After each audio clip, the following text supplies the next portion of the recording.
Hello everyone, I hope आप सब अच्छे होंगे। आज हम डिस्कस करने वाले हैं हिंदू मुस्लिम लॉ के important topics for Bihar judiciary mains. मैंने जब स्ट्रैटेजी वीडियो बनाया था तो मैंने आपको बोला था कि आपको इम्पॉर्टेंट टॉपिक्स पे शॉर्ट नोट्स प्रिपेयर करने हैं। तो आज हम लोग वही इम्पॉर्टेंट टॉपिक्स डिस्कस करने वाले हैं हिंदू मुस्लिम लॉ के। तो आज के वीडियो में हम क्या क्या कवर करेंगे, इंपॉर्टेंट टॉपिक्स देखेंगे on the basis of previous year question paper 1975 से लेके 2021, मतलब 31 बिहार जुडिशरी तक के आज तक जितने भी पेपर हुए हैं उनकी मैंने एनालिसिस करके इंपॉर्टेंट टॉपिक्स निकाले हैं आपके लिए। और इनसे रिलेटेड जिस टाइप के क्वेश्चंस आए हैं या पूछे जा सकते हैं वो भी मैंने आपके लिए मेंशन कर दिए हैं। तो इसलिए ये वीडियो आपके लिए बहुत इंपॉर्टेंट होने वाला है, इसलिए इस वीडियो को लास्ट तक ज़रूर देखिएगा। Before starting, I want to tell you that we are going to start mains answer writing and assessment test series for Bihar Judiciary Mains। अगर आप इंटरेस्टेड हैं तो आप इस नंबर पे कॉल कर सकते हैं। और ये जो टेस्ट सीरीज़ है ये वो लोग भी ज्वाइन कर सकते हैं जो अपनी मेंस आंसर राइटिंग की प्रैक्टिस करना चाहते हैं। बिहार नहीं भी दे रहे हैं तो भी वो इस टेस्ट सीरीज़ को ज्वाइन कर सकते हैं। सबसे पहले हम देखते हैं क्वेश्चन पेपर का पैटर्न क्या होता है। तो टोटल मार्क्स जो है वो 150 है, नंबर ऑफ क्वेश्चंस 10 हैं, 3 घंटे का टाइम मिलता है आपको। और इन 10 क्वेश्चन में से आपको 6 क्वेश्चन अटेम्प्ट करने होते हैं। 2 पार्ट्स होते हैं, हर पार्ट से आपको 3 क्वेश्चन करने होते हैं। 5-5 क्वेश्चन पूछे जाते हैं, 3-3 करने होते हैं। ठीक है, अब हम लोग जल्दी से आ जाते हैं इम्पॉर्टेंट टॉपिक्स जो हिंदू मुस्लिम लॉ के हैं। सबसे पहले हम देखते हैं सोर्सेज ऑफ हिंदू लॉ। तो बिहार में सोर्सेज से बहुत क्वेश्चन आते हैं और मोस्ट प्रोबेबली हर क्वेश्चन पेपर में आते हैं, चाहे वो हिंदू लॉ का हो चाहे मुस्लिम लॉ का हो, सोर्सेज से क्वेश्चन बनता ही बनता है। तो एंशियंट एंड मॉडर्न सोर्सेज होते हैं, उस पर क्वेश्चन आते हैं। और कस्टम पे स्पेसिफिकली क्वेश्चन आता है। यहाँ पे 2 मैंने क्वेश्चंस भी मेंशन कर दिए हैं। Among the source of Hindu law custom is still dominating the scene, ये एक क्वेश्चन है। और दूसरा है how far custom forms the basis of modern codified Hindu law. ठीक है, तो इन दोनों क्वेश्चंस पे भी आप शॉर्ट नोट प्रिपेयर कर लीजिएगा। अब हम आ जाते हैं स्कूल्स ऑफ हिंदू लॉ पे। तो स्कूल्स में मिताक्षरा एंड दया भाग है, तो उनके बीच में डिफरेंस आ जाता है। और कभी कभी वो मोर स्पेसिफिक होके ये पूछ लेते हैं कि डिफरेंस बताइए between Mitakshara and Daya Bhaga with regard to coparcenaries and partition. और ये भी पूछा जाता है कि आफ्टर कोडिफिकेशन इन स्कूल्स का क्या इम्पोर्टेंस रह गई है। ठीक है, तो इस पे भी आप शॉर्ट नोट प्रिपेयर कर लीजिएगा। अब हम लोग नेक्स्ट टॉपिक पे आ जाते हैं मैरिज। तो मैरिज से जो है एक क्वेश्चन कंफर्म इस टाइप का बन जाता है कि यह Hindu marriage is a sacrament not a contract, या थोड़ा सा उसको मॉडिफाई करके पूछ लेते हैं under the modern Hindu law it is neither sacrament not a contract. और दूसरा जो है इसेंशियल ऑफ वैलिड मैरिज है and effect of violation of such conditions on the marriage. उसके बाद वॉइड एंड वॉइडेबल मैरिज से क्वेश्चन आता है। और पेनल्टीज जो मेंशन हैं 17-18 में वो भी पूछी जाती हैं, आप वो भी पढ़ लीजिएगा। अब हम आ जाते हैं डिवोर्स एंड जुडिशियल सेपरेशन पे। तो इसमें इनके ग्राउंड्स पूछे जाते हैं। कई बार डिफरेंस पूछा गया है डाइवोर्स एंड जुडिशियल सेपरेशन के बीच में। ठीक है, और एक क्वेश्चन जो पूछा गया है वो ये है कि 1976 का जो अमेंडमेंट हुआ था उसके बाद क्या चेंजेस आए हैं डाइवोर्स के जो लॉ है, मतलब section 13A and 13B add हुआ था ना, तो उसी के रिगार्डिंग क्वेश्चन आता है। फिर क्वेश्चन आता है कि डिस्टिंग्विश करिए alimony and maintenance pendente lite. Short notes आते हैं बिहार में तो उसमें ये क्वेश्चन आ जाता है। मैंने यहाँ पे एक क्वेश्चन मेंशन किया है जो कि वैसे तो आपके बिहार जुडिशरी में नहीं आया है बट वो आ सकता है, इसलिए मैंने मेंशन किया है। There is a shift from fault theory to breakdown of marriage theory for dissolution of marriage. ठीक है, इस क्वेश्चन को आप प्रिपेयर कर लीजिएगा। अब मेंटेनेंस में जो है वाइफ की मेंटेनेंस से रिलेटेड क्वेश्चन आ जाता है। Parents, window, daughter in law and child, इनसे रिलेटेड मेंटेनेंस से क्वेश्चन आ जाता है। मेंटेनेंस आपका हिंदू मैरिज एक्ट 1955 में कवर है and Hindu adoption and maintenance act 1956 में कवर है। ठीक है, वहाँ से आप देख लीजिएगा। रेस्टिट्यूशन ऑफ कॉन्जुगल राइट पे क्वेश्चन आ जाता है। एडॉप्शन जो है बिहार में मोस्ट इम्पॉर्टेंट टॉपिक है, इससे क्वेश्चन आता ही आता है, और यही 2-3 टॉपिक्स है जिनके अराउंड क्वेश्चन आता है। तो अगर आपने ये क्वेश्चन प्रिपेयर कर लिया तो आपके अच्छे स्कोर आ जाएंगे। फिर changes brought by Hindu adoption and maintenance act 1956 and requisite of valid adoptions, और क्या इफेक्ट है एडॉप्शन का, एडॉप्शन रिवोक किया जा सकता है कि नहीं करा जा सकता है, इंक्वायरी में क्या मोटिव देखा जाता है, और डॉक्टराइन ऑफ रिलेशन बैक, ये जो एडॉप्शन से रिलेटेड है, और इस डॉक्टराइन क्या अभी भी एप्लीकेबल है, इससे रिलेटेड क्वेश्चन आता है। अब हम आ जाते हैं जॉइंट हिंदू फैमिली, कर्ता, कोपासनर्स एंड पार्टीशन। तो कोपासनर पे ये आता है कि हु इज कोपासनर, राइट उनकी क्या है, क्या फीमेल कोपासनर हो सकती है। दूसरा हिंदू जॉइंट फैमिली प्रॉपर्टी से रिलेटेड आता है। मोड पार्टीशन का क्या होता है, किसके पास राइट होती है पार्टीशन की, क्या पार्टीशन रीओपन हो सकता है। उसके बाद constitution of joint Hindu family पे आता है क्वेश्चन। कर्ता पे क्वेश्चन ये आता है कि पावर एंड लाइबिलिटीज क्या है कर्ता की, और मोस्ट इम्पॉर्टेंट ये जरूर से आप इस पे शॉर्ट नोट बना लीजिएगा, कैन द मदर और any other female member be karta in the joint Hindu family. ठीक है, अब हम आ जाते हैं हिंदू सक्सेशन एक्ट 1956 पे। तो इसमें आता है क्वेश्चन 2005 का जो अमेंडमेंट हुआ था वो उसने क्या चेंजेस इंट्रोड्यूस करे हिंदू सक्सेशन एक्ट में।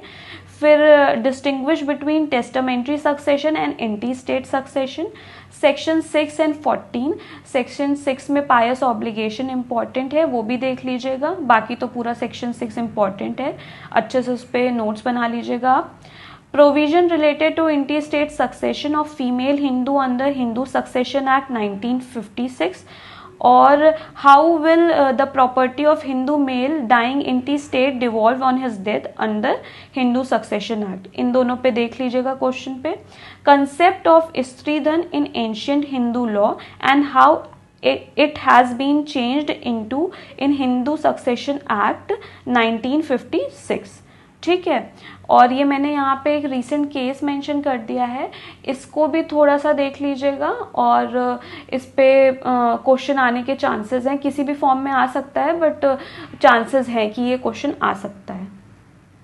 गार्जियनशिप अंडर हिंदू लॉ, तो बेसिकली गार्जियन जो है, गार्जियनशिप एक्ट जो है उसके अंदर डिफैक्टो गार्जियन और नेचुरल गार्जियन और टेस्टामेंट्री गार्जियन ये सब मेंशन है। तो उनकी पावर्स क्या है एलिनेशन की, ये सब से रिलेटेड थोड़ा आप देख लीजिएगा। बहुत ज़्यादा गार्जियनशिप पे क्वेश्चन नहीं आया है बट आने के चांसेस हैं, इसलिए मैंने यहाँ मेंशन कर दिया है। अब मैंने यहाँ पे शॉर्ट नोट्स आपके लिए मेंशन कर दिए हैं। बिहार में शॉर्ट नोट्स आते हैं कभी कभी कि 3-4 टॉपिक पे आपको शॉर्ट नोट लिखने हैं, तो ये प्रीवियसली आए हैं या इनमें से कुछ टॉपिक्स हैं जो आए नहीं हैं बट इम्पॉर्टेंट है, वो मैंने यहाँ मेंशन करे हैं। Idols as a juristic person, legal position of mahant, maintenance debt, antecedent debt, और prohibited and sapinda relationship, UCC and personal law. तो यूनिफॉर्म सिविल कोड आजकल काफ़ी चर्चा में है, तो इस वजह से मैंने ये टॉपिक डाला है, और ये आपके कॉन्स्टिट्यूशन में भी पूछा जा सकता है, तो इसलिए इस पे एक नोट प्रिपेयर कर ही लीजिएगा। इसेंशियल्स ऑफ वैलिड इंडोलमेंट, और इस पे भी क्वेश्चन आया है। अब हम आ जाते हैं important topics of Muslim law, तो इसमें भी सोर्सेज से क्वेश्चन आते हैं। इसमें ये आता है कि प्राइमरी एंड सेकेंडरी सोर्सेज हैं, तो कौन सा किस सोर्स को मतलब प्रायोरिटी दी जाती है, और जूरिस का क्या कंट्रीब्यूशन है वेरियस जूरिस का। स्कूल्स पे आता है कि टाइप ऑफ स्कूल्स सुन्नी और शिया में कौन कौन से हैं, उस पे आता है। गिफ्ट पे काफ़ी क्वेश्चन आता है कि इसेंशियल ऑफ वैलिड हिबा आता है। Distinguish between hiba bil ewaz and hiba shartul ewaz, इस पे कई बार क्वेश्चन आया है। Recovery of gift after delivery, और doctrine of musha and its exception, इस पे क्वेश्चन तो नहीं आया है बट मैंने इसलिए मेंशन कर दिया है कि इम्पॉर्टेंट टॉपिक है, आने के चांसेस है। फिर निकाह पे जो है क्वेश्चन आता है valid, irregular and void marriage पे, और इनके बीच में डिस्टिंग्विश करने को भी आता है। मूता मैरिज यहाँ मेंशन करिए, मूता मैरिज पे फिलहाल क्वेश्चन तो आज तक कभी नहीं आया है, बट आ सकता है, इसलिए मैंने यहाँ मेंशन किया है। इफेक्ट ऑफ मैरिज, कि मैरिज के क्या इफेक्ट्स होते हैं।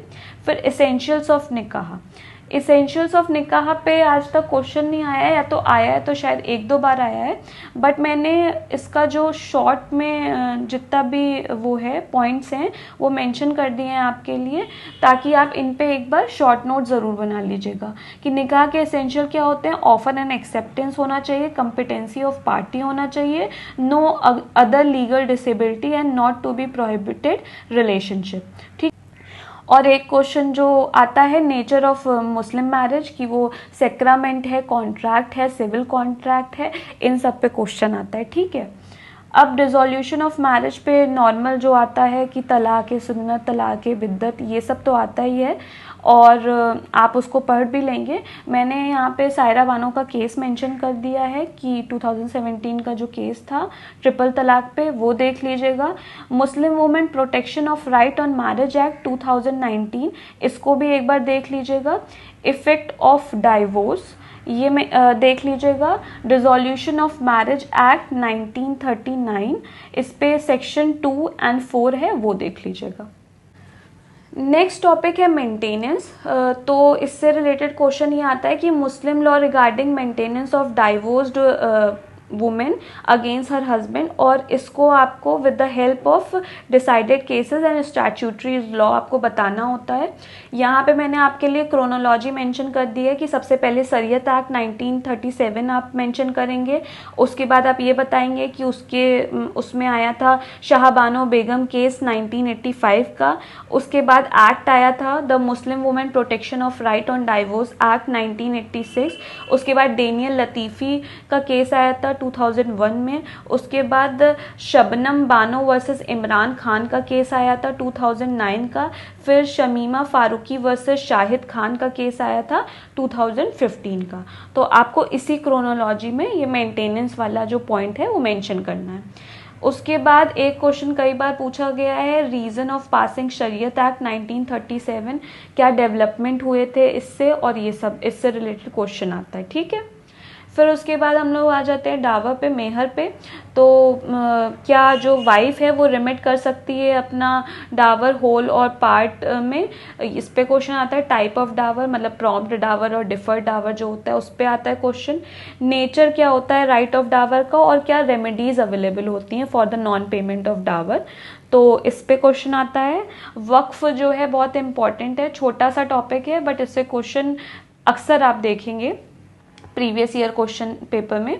तो objects, essential and legal incidents of valid waqf, appointment of mutawalli और उसकी power, duty, termination of service, इससे रिलेटेड क्वेश्चन आता है। फिर दूसरा आता है वैलिडिटी से रिलेटेड, कि अगर waqf for the maintenance of Hindu temple है तो क्या वो वैलिड वक्फ है कि नहीं है, अगर मॉस्क्यू के लिए है, या वक्फ ऑफ डावर डेट जो है वो, तो इन सब पे क्वेश्चन आता है, और इसको आप देख लीजिएगा। विल पे आता है कि limit on a Muslim on his power of making will, तो इसको देख लीजिएगा आप। फिर प्रीएम्पशन पे क्वेश्चन आते हैं कि नेचर क्या होता है, फॉर्मेलिटीज़ क्या होती हैं, कि कॉन्स्टिट्यूशनली वैलिड है कि नहीं है, हु कैन प्रीएम्प्ट, इस पे क्वेश्चन आता है।